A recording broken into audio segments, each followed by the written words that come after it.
Mac versus PC, partie 3. La fin.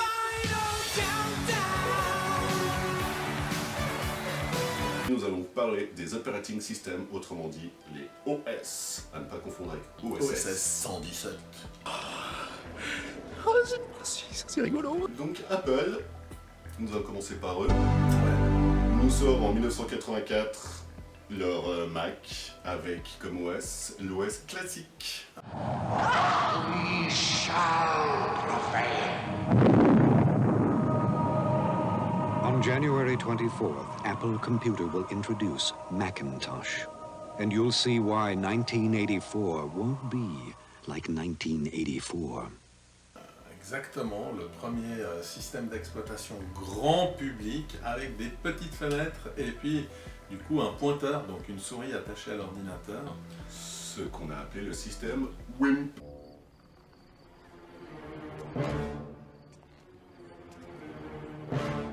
Personne ne me traite de mort. Mais qu'est-ce que le système WIMP, mon cher? Alors le WIMP, c'est l'abréviation de Windows Icons Menu, c'est Pointing Device. Et c'est un système d'exploitation qui est inspiré en fait de ce qui s'est fait au Palo Alto Research Center. Ce macOS classique, premier du nom, est inspiré de l'interface de l'Alto de chez Xerox, qui est un ordinateur qui était une sorte de station de travail pour faire de la mise en page. Dis-nous-en un peu plus, s'il te plaît. Alors, un petit Nos peu plus. téléspectateurs veulent Donc, savoir. Ce système d'exploitation sort en 1984 avec le premier Mac, ça on l'a déjà dit. Et en fait, on a la version 1 à la version 6 qui n'évolue pas pour le commun des mortels, pour les usagers. En fait, on ne voit pas vraiment la différence entre la version 1 et la version 6. Et ça va de 1984 à 1988. En 1991, on a le système 7 qui arrive. On a l'introduction de la couleur au niveau justement du système d'exploitation, des technologies multimédia, de la gestion de la vidéo avec QuickTime. Il y a pas mal de nouveautés dans ce système d'exploitation et il y a un simili multitâche aussi, donc ça qui permet de lancer plusieurs programmes en même temps. Et je dis bien que c'est un simili parce que ça faisait souvent planter l'ordinateur. Ensuite, en 1995, on a le système 7.5 qui arrive, qui est une évolution justement, une amélioration du multitâche, pas mal de debugging, voilà, une bonne cuvée. Que moi j'ai utilisé pas mal de temps. Ensuite on a en 1997 le système 8 qui arrive et là on a un vrai multitâche qui est implémenté dans le système d'exploitation. Et ce système 8 c'est en fait les restes du projet Copland. C'était un projet en interne d'Apple pour sortir le système d'exploitation du futur qui devait être justement multitâche, préemptif, mémoire protégée, enfin un tas de technologies. Et ce projet a avorté et finalement de guerre lasse en 97 ils ont sorti le système 8 et puis c'était finalement une grosse refonte de l'interface et un multitâche amélioré. Ensuite en 1998 on a eu le 8.5 et là c'est des optimisations du système d'exploitation, donc optimisation justement principalement du multitâche et puis l'ajout de Microsoft Explorer. En 1999, on a le système 9 qui débarque avec moi personnellement qui ai utilisé tous ces systèmes, j'ai pas vraiment vu la différence entre le 8 et le 9. Il y a eu quelques petits ajouts d'interface avec des espèces de fenêtres à onglets, enfin des détails, mais pas grand chose.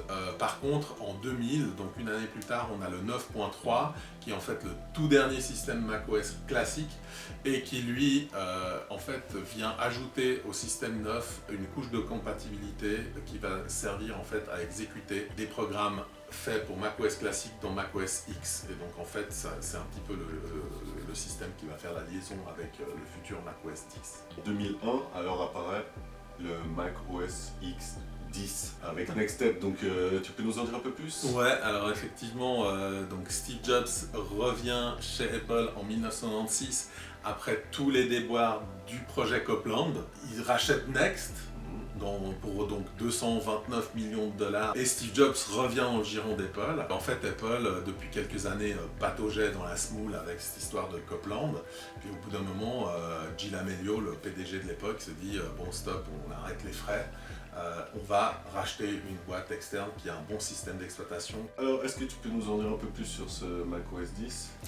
Ouais, alors bon bah Mac OS 10 ou Mac OS X, en fait c'est Mac OS X qu'il faut dire parce que c'est justement le X provient de Unix, c'est une famille de systèmes d'exploitation qui est plutôt issue des milieux universitaires. L'idée c'était de faire des systèmes d'exploitation d'un nouveau type avec justement mémoire protégée et multitâche préemptif. C'est vraiment les deux technos qui différencient les systèmes d'exploitation ancienne génération avec les systèmes d'exploitation nouvelle génération. Et macOS 10 ou macOS X donc est basé sur un Unix, plus précisément sur un noyau qui s'appelle BSD, qui est le Berkeley Software Distribution Unix, donc qui provient de l'université de Berkeley et qui était probablement un des meilleurs noyaux Unix du moment.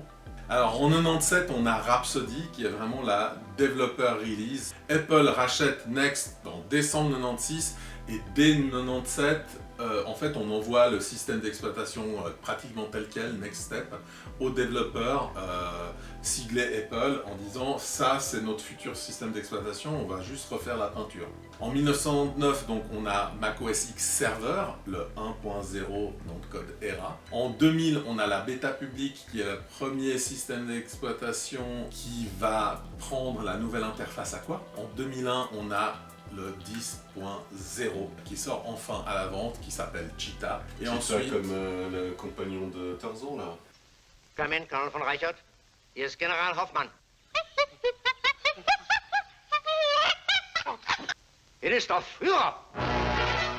Heil Hitler! parce que Cheetah c'est un petit singe, non? Ouais, Cheetah c'est un guenon compagnon de Tarzan. Ouais, ben c'est pas celui-là, c'est le Ok. Cheetah qui court dans la...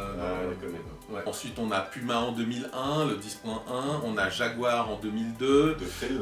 on a Panther en 2003, on a Tiger en 2005, c'est le 10.4, on a Léopard en 2007, on a Snow Leopard en 2009, et puis en 2011 on a Lion, et puis en 2012 on a Mountain Lion. Ok, donc avec Mountain Lion on est sur la 10.8, donc pratiquement chaque année il y a eu des nouveaux systèmes On est déjà en d'exploitation. 2012. Exactement. Et puis à partir de 2013 en fait ils vont switcher leur nom de code et puis ça va partir. Fini les félins. Fini les félins, exactement. Ils vont partir sur des zones géographiques californiennes. Donc en fait en 2013 on a le 10.9 qui est Maverick. Ensuite on a en 2014 Yosemite, en 2015 El Capitan, en 2016 Sierra, en 2017 High Sierra, en 2018 Mojave, en 2019 Catalina. Et la grosse nouveauté après Catalina en 2020, on passe non pas au 10.16, mais on passe à macOS 11 Big Sur. Et à partir de là, en fait, la numérotation change et ce sera macOS 12 Monterey en 2021. Qu'est-ce qui apporte de nouveau le macOS X 10? Alors, la première chose que macOS X apporte, c'est ce que Copland n'a pas réussi à apporter au macOS classique, c'est-à-dire le fameux multitâche préemptif. Qu'est-ce que le multitâche préemptif?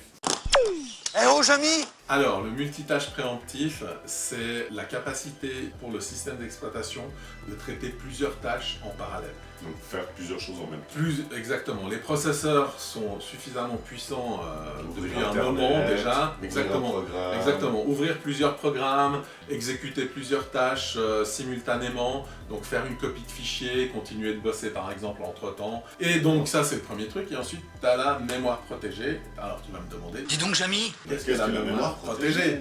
Ce qu'il faut savoir c'est que dans les anciens macOS, le système en fait chargeait l'application.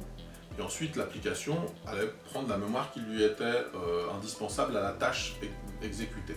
Donc en fait, la mémoire protégée, l'idée c'est de dire, c'est plus l'application qui gère sa mémoire, mais c'est le système qui distribue la mémoire à l'application, ce qui lui permet de prévenir en fait les débordements. Et s'il manque de la mémoire, il va en fait faire du swap sur le disque dur, c'est-à-dire qu'en fait il va dire à l'application tu ne manques pas de mémoire. Et puis une partie en fait de ce qui est en mémoire vive, il va le redéposer sur le disque dur en mémoire morte pour que l'application ne plante pas mais continue à faire son taf. D'accord, Jamy. Donc ça c'est vraiment, voilà, c'est la deuxième techno que introduit macOS X. Fameuse Et stabilité. C'est la du stabilité, exactement. À partir de 2007, ce qui se passe, c'est qu'il y a l'iPhone qui arrive et en fait macOS X est décliné sur l'iPhone. Il le sera ensuite à partir de 2009, je crois, sur l'iPad. Et puis ensuite sur l'Apple TV et finalement même sur l'Apple Watch. Donc en fait, dans tous ces appareils, c'est OS X dont on a enlevé toutes les couches qui sont inutiles. Et en fait, à partir de ce moment-là, on va voir des logiciels, des services, et puis aussi au niveau de l'interface, surtout sur Big Sur, de plus en plus de convergence entre les appareils d'Apple, mais les i quelque chose, et le Mac.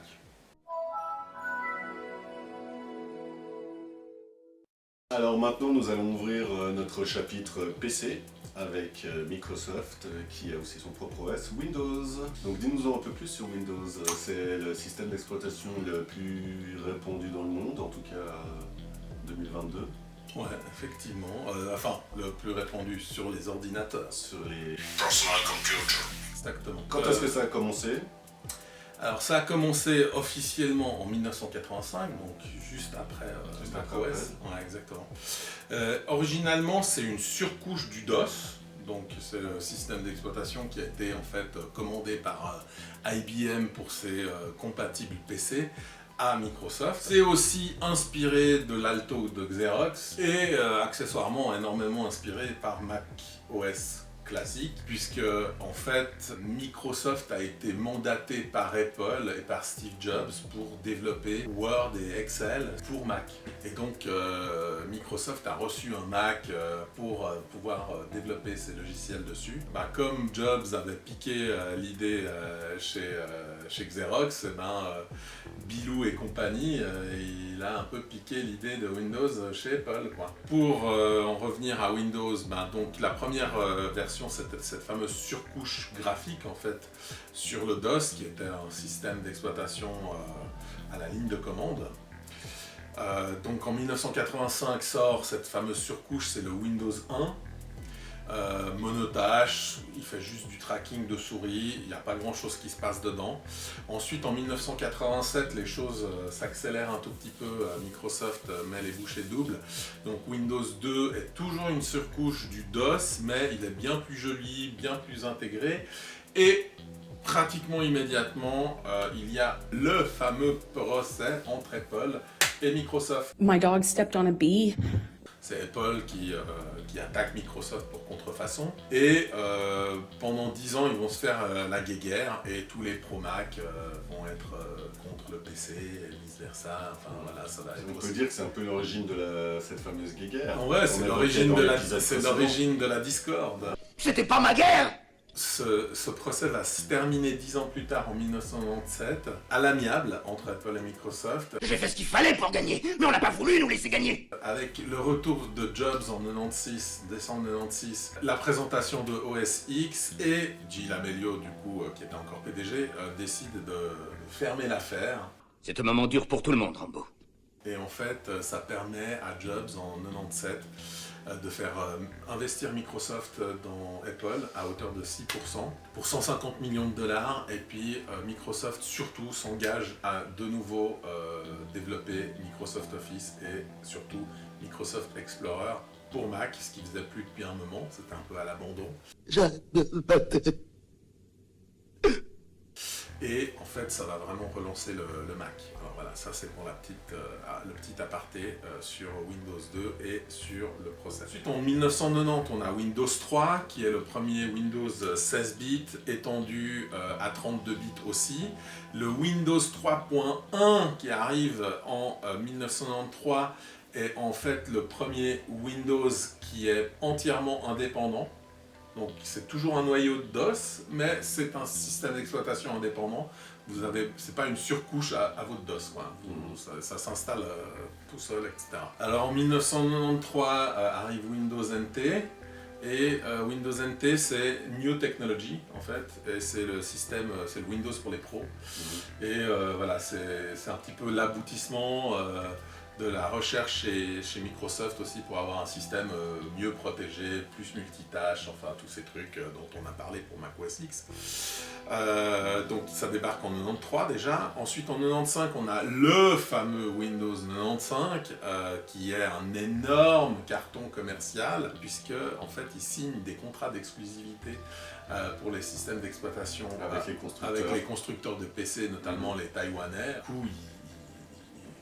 Du coup, là, c'est là qu'ils envahissent la planète. Il faut les niquer, monsieur. Il faut les niquer maintenant.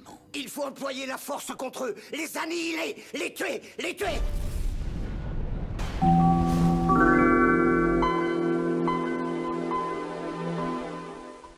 Il y avait d'autres systèmes d'exploitation qui étaient là. Il y avait IBM qui avait son système d'exploitation, etc. Donc, il y avait plusieurs trucs qui se faisaient.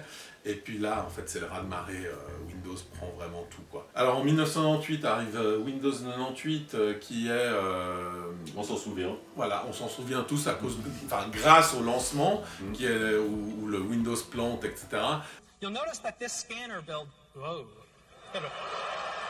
J'aime les ordinateurs, Windows 98. Mais en fait, voilà, c'est un Windows 95 amélioré. Ensuite, on a Windows 2000 qui est la suite de Windows NT. Donc c'est Millennium. Je sais pas si c'est Millennium. C'est pareil en fait, il avait deux noms. Il avait deux noms. Bon, c'est le Windows NT, c'est la suite du Windows NT. Et puis ensuite, en 2002, on a Windows XP, qui lui aussi est resté très très longtemps dans les machines, qui est une fusion de Windows NT et Windows 98. Avec un rafraîchissement de l'interface. Ensuite, on a en 2007 Windows Vista, qui est de nouveau un Windows XP amélioré, mais surtout avec un gros... refonte graphique. Une grosse refonte graphique, parce qu'on est en 2007. Donc, pour rappel, Mac OS X est sorti depuis quelques années avec sa jolie interface Aqua, et en fait, Microsoft nous fait un truc un petit peu... similaire. Ouais, disons qu'avec XP, ils étaient juste derrière, mais c'était extrêmement laid. Puis là, ils ripollinent quand même le truc. Dis donc, Biff, cette fois le polish tu en passes 2 couches, compris? Une, ça ne suffit pas. Justement, je suis en train de passer la seconde.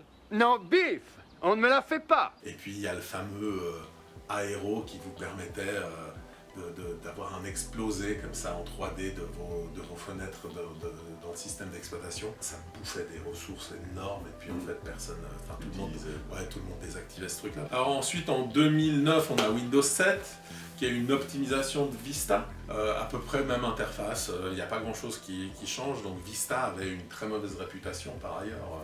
Plantait, etc. Et donc en 2012 on a Windows 8 qui arrive, donc ça c'est un système de rupture avec un nouveau noyau, un nouveau store et surtout la prise en compte des interfaces tactiles. Donc là l'idée de Microsoft c'est de mettre Windows un petit peu dans tous les appareils. D'ailleurs il va y avoir une sorte... tablette. Ouais, exactement, PC, tablette, l'idée c'était d'avoir les deux. Les fameuses tablettes Surface. PC, tablettes PC, c'est-à-dire les PC portables que tu retournes et qui peuvent faire tablette. Et puis c'est aussi le moment où en 2007 c'est l'arrivée de l'iPhone, donc en fait là on est en 2012, donc déjà beaucoup de retard, et il y a Windows Phone qui arrive aussi, donc ils essaient de faire en sorte que tout ça marche ensemble. D'ailleurs c'est un système avec une nouvelle interface avec les fameuses tuiles qui est repris de la Xbox, qui avait bien marché, etc. et qui va faire assez long feu puisqu'on retrouve en 2014 cette interface dans Windows 10, mais justement, il y a le menu démarrer qui est revenu. Et donc, Windows 10, c'est une sorte de synthèse de Windows 7 et de Windows 8, avec un nouveau navigateur qui est Edge, avec le menu démarrer qui revient, avec la suppression des excès de surveillance aussi, parce que ça, à partir de Windows Vista et Windows 7, il y avait tout le temps des messages qui disaient attention, truc machin, est-ce que vous autorisez pas. Il y a même Apple qui a fait une pub là-dessus. Bonjour, je suis un Mac. Mac vient de dire bonjour, autorisé ou annulé? Autorisé, et moi un PC. Vous répondez au bonjour de Mac, autorisé ou annulé? Autorisé. Ok, qu'est-ce que c'est? Mac vous pose une question, autorisé ou annulé? Autorisé, il fait partie de Vista, mon nouveau système d'exploitation. Les PC ont beaucoup de problèmes de sécurité, alors il me demande mon autorisation pour pratiquement tout ce que je fais. Vous soulevez les faiblesses de Vista, autorisé ou annulé? Autorisé, je pourrais l'éteindre, mais alors il m'avertirait plus d'aucun danger. Ça perdrait tout son sens alors. Vous faites un triste constat, autorisé ou annulé? Autorisé. Et puis finalement, en 2021, on a Windows 11 qui arrive, et puis là, bon, bah, c'est de nouveau un repollinage d'interface principalement, un nouveau store, on l'a dit tout à l'heure, hein, ils ont déplacé des boutons, changé quelques couleurs, et puis ils appellent ça un nouveau store.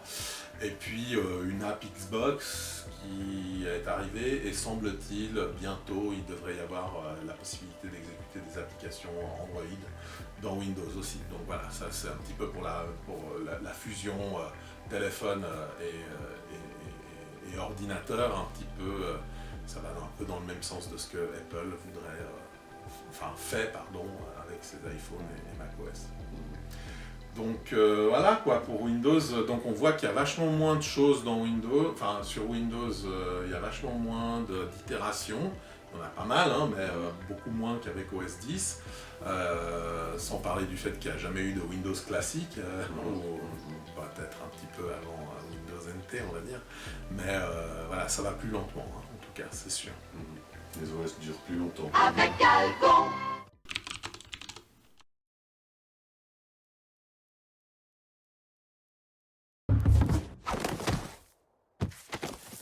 Alors Linux. Alors Linux. Donc Linux, c'est un système d'exploitation qui a été développé en 1991 par Linus Torvald à Helsinki en Finlande, l'Europe. Parce que le gars s'appelle Linus. C'est Linus et c'est l'Unix de Linus. On va dire c'est l'OVNI. On sait que ça existe, mais...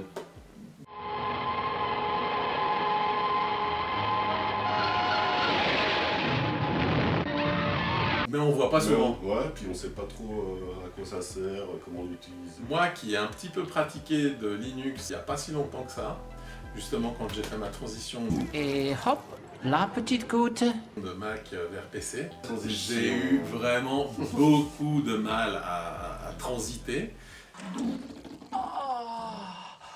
Alors par contre Linux, c'est dommage qu'on ne connaisse pas parce que sincèrement ça vaut le détour, d'autant plus je dirais en 2022 où on a vraiment des distributions. Donc, mais qu'est-ce qu'une distribution? Ouais, justement, donc en fait Linus Torvald, il a pris un Unix et puis il l'a rendu complètement libre et il a filé le code à tout le monde et il a dit vous faites ce que vous voulez avec ça, moi je vous ai donné des bases.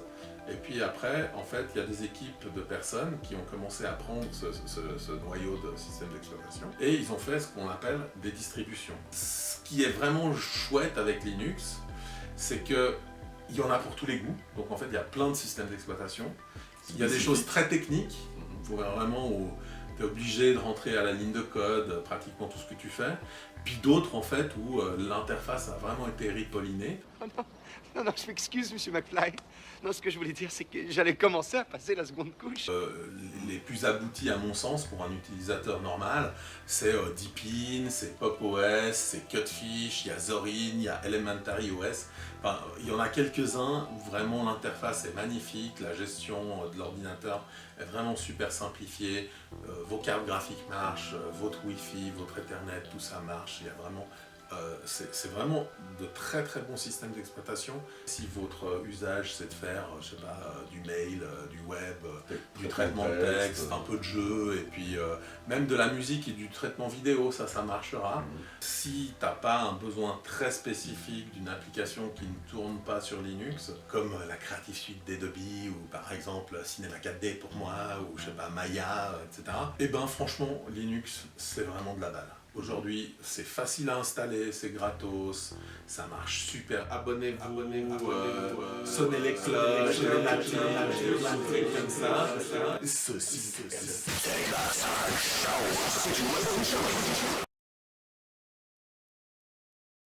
C'est terminé! Rien n'est terminé!